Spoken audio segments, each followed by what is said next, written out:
lakini anaenda kusimama na kumdai Mungu vile vitu vya kimungu ambavyo Mungu alikusudia kutokea duniani, kwa sababu yeye ametengeneza njia kwa jina la Yesu aliye hai. Ametengeneza njia Bwana, ametuwekea njia, njia imepasuka.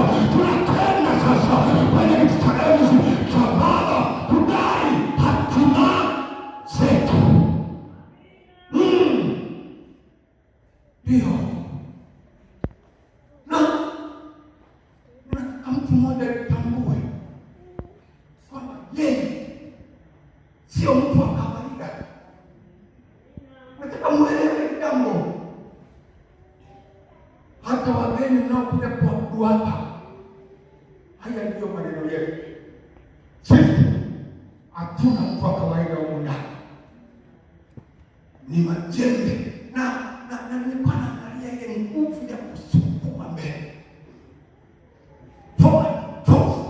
Kama iko nguvu ambayo itawapeleka Bwana, itawasukuma mwende, itawapuliza kama upepo. Kila mtu anaingia kwenye nafasi, anaingia kwenye nafasi, anaingia kwenye nafasi kwa jina la Yesu aliye hai. Neema ya kuwasukuma mbele wote waingie kwenye nafasi kwa jina la Yesu. Pokea karismata asubuhi ya leo, pokea karismata asubuhi ya leo kwa mamlaka ya jina Yesu. Neno la tatu, neno moja tutaelewana. Neno la tatu linaitwa diakonia. Diakonia yaani hivyo kama nilivyotamka, hivyo diakonia. Diakonia asili yake ni diakonia. Maana ya neno diakonia ni huduma, sipo ni huduma.